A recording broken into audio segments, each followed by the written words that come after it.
What I got, you can't buy. It resides between my eyes. Walked through the fire, came out better on the other side. See, life's like a beach if you find the sand. And right now, I'm feeling like 100 grand. You are listening to Inspired Insider with your host, Dr. Jeremy Weisz.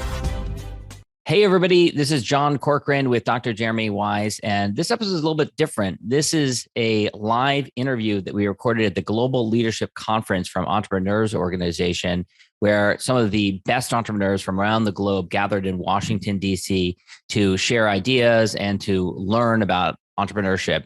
And of course, this episode is brought to you by Rise 25, where we help B2B businesses to give to and to connect to their Dream 100 relationships and partnerships, helping you to run a podcast so that it generates a referral pipeline and ROI.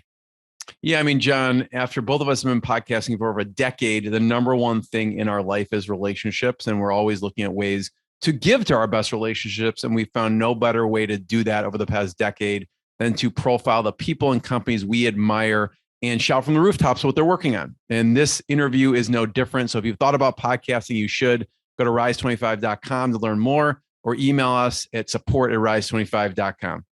Thanks, everyone. Enjoy the interview. Enjoy.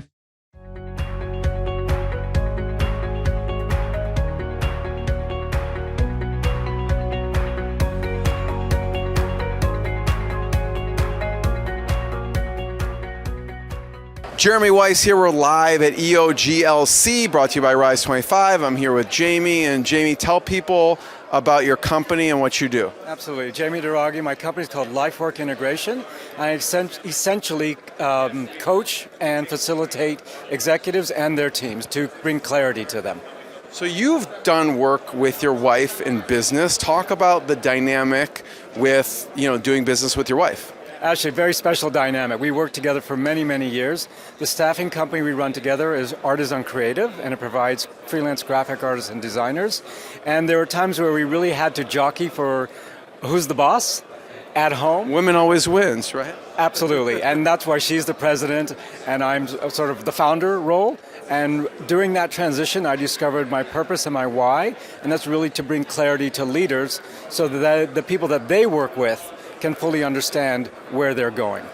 From the beginning, was it a clear decision on, the decision-making tree with you and your wife, or did that just evolve over time with discovering what roles you were each going to play? It really was not clear at first, and there were a lot of conversations, both on-site and off-site, if you will. And during those conversations, we started to unravel and understand what each other's strengths were, and how do we play to those strengths, versus kind of dealing with each other's weaknesses and then pointing them out. And when we came from a position of positivity and strength, it really opened up our conversations where it was very clear that she was better in that role as the operator and I was probably stronger as the visionary.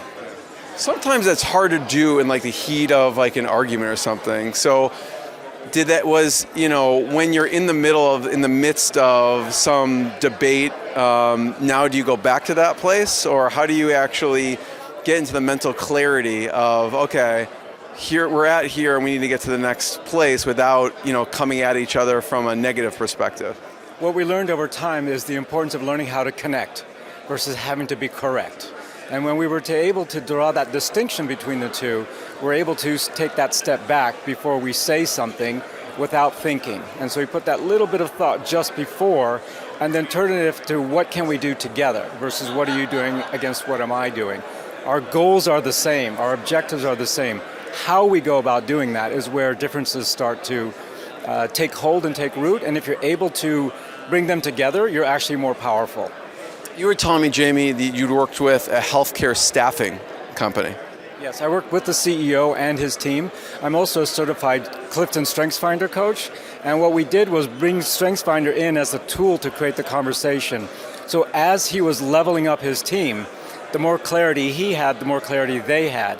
And when that became apparent to the buyers of his company, then they realized that they had a very powerful culture that was clear on communication, and it actually facilitated the transaction because it made it clear to the buyers that this company knew why they were doing what they were doing.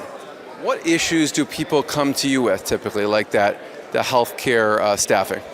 Generally, when I meet with the CEO, they are in a transitionary period. There's a huge opportunity in front of them, and they're not quite sure which route to take. And so I am sometimes one of many people that they should be speaking with to get a full 360-degree picture. Because when you've brought something into this world and now you're handing it over to someone else, one starts to wonder what's next. Who am I? Who am I becoming? I know who I was. I was a CEO. And how do I leave that identity behind and bring something new into the world? Jamie, tell people about your background in fencing, and maybe I want to talk about how fencing is like life a little bit, but what's your background in fencing? Great question, thank you. I've been fencing since I was 17. I've been fencing for 45 years, so you can do the math. So what happened? Why did you start fencing at 17?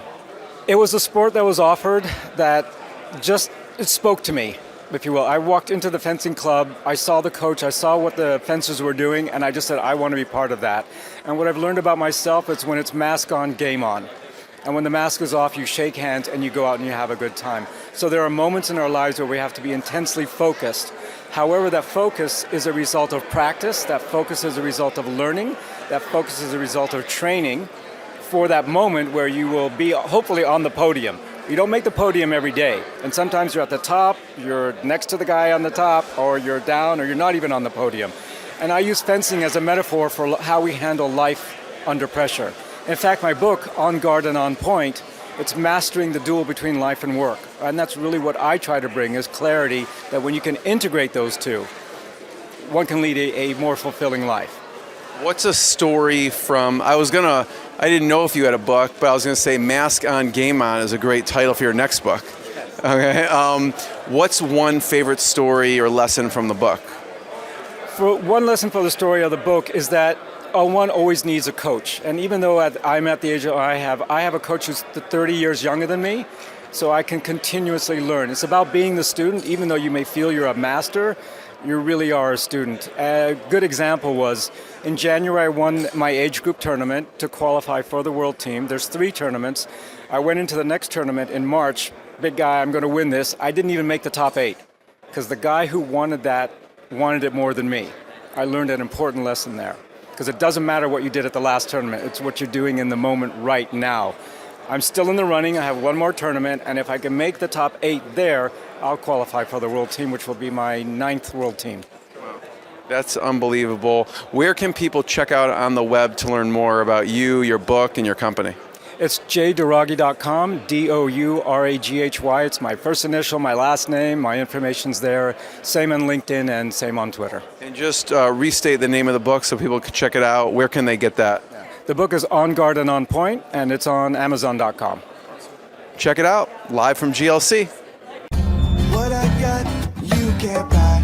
It resides between my eyes. Walked through the fire, came out better on the other side. See, life's like a beach if you find the sailing right now. I'm feeling like 100 grand.